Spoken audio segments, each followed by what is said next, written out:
زکوٰۃ کا نصاب کیا ہے؟ 7.5 تولے سونا یا 52.5 تولے چاندی، یا ان میں سے جس کی قیمت کم ہو اس مقدار کی رقم اس پہ 1 سال گزر جائے تو زکوٰۃ واجب ہو جائے گی، اور اگر کوئی تاخیر کرتا ہے تو گنہگار ہوگا، لیکن اگر کوئی ایڈوانس بھی دے دیتا ہے تو زکوٰۃ اس کی بھی ہو جائے گی کہ 2 سالوں کی اکٹھی زکوٰۃ دے دیتا ہے تو یہ بھی جائز ہوگی کہ اس نے ایڈوانس زکوٰۃ دے دی۔ اب زکوٰۃ کے مصارف کیا ہیں؟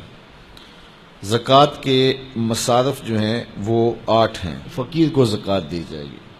فقیر وہ ہوتا ہے جس کے پاس کچھ بھی نہ ہو، نہ گھر ہو، نہ مکان ہو، نہ اس کے پاس کوئی زر ہو، بس بالکل خالی مخالی، ایسا شخص فقیر کہلاتا ہے، تو اس کو زکوٰۃ دی جائے۔ دوسرا مصرف مسکین ہے۔ مسکین ایسے شخص کو کہتے ہیں کہ جس کے پاس اپنا ذاتی گھر تو ہے اور تھوڑا بہت کام کاروبار بھی ہے، بچوں کی روٹی روزی بھی چلتی ہے، لیکن اس کے پاس اتنے پیسے جمع نہیں ہوئے کہ وہ نصاب کی ملک تک پہنچیں، یعنی 7.5 تولے سونا یا 52.5 تولے چاندی، یا ان دونوں میں سے کسی ایک کی قیمت اس کے پاس نہیں ہے، تو وہ مسکین کہلائے گا، تو وہ بھی زکوٰۃ کا مستحق ہے۔ تیسرا رقاب، یعنی غلام کو آزاد کرنے کے لیے اس کو زکوٰۃ دی جا سکتی ہے تاکہ وہ اپنی قیمت دے کر کے اپنے آقا سے اپنی جان چھڑا لے۔ اور چوتھا غارم۔ غارم وہ ہے جو قرضے تلے دب گیا ہے اور اس کے پاس قرضہ اتارنے کے لیے کچھ نہیں ہے، تو اس مقروض کا قرض اتارنے کے لیے اس کو زکوٰۃ دی جا سکتی ہے۔ 5واں شخص فی سبیل اللہ۔ فی سبیل اللہ وہ شخص ہے کہ جو اللہ کی راہ میں نکلا ہوا ہے، جو مدارس دینیہ کے طلبہ ہیں وہ بھی اس زمرے میں آتے ہیں، ان کو زکوٰۃ دی جا سکتی ہے۔ اور 6واں شخص ابن السبیل، مسافر۔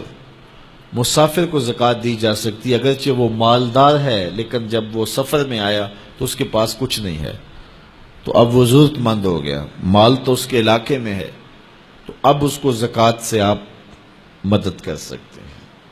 اور 7واں مصرف عامل، جو حکومت کی طرف سے زکوٰۃ اکٹھی کرنے پہ مامور ہو، تو باقاعدہ اس کی تنخواہ بھی زکوٰۃ کی رقم سے دی جائے گی۔ 8واں مصرف زکوٰۃ کا وہ لوگ ہیں جن کے بارے میں یہ گمان ہو کہ وہ اسلام لے آئیں گے، تو ان کی دل جوئی کر کے ان کو زکوٰۃ کی رقم بھی دے سکتے ہیں تاکہ وہ اسلام میں داخل ہو جائیں، لیکن اب اسلام غالب ہو گیا تو اس کی ضرورت نہیں رہی۔ اللہ اکبر۔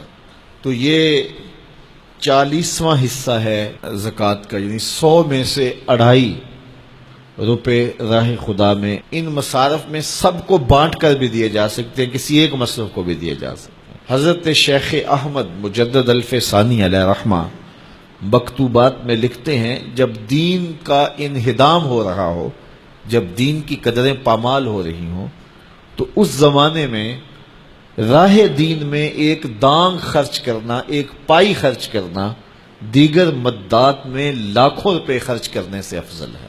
میرے حضور نے فرمایا، میں قسم اٹھا کے، رب کی قسم اٹھا کے میں کہتا ہوں، ایک تو میرا کہنا کافی ہے، پھر میں محمد رب کی قسم اٹھاؤں تو پھر کتنی بڑی بات ہوگی۔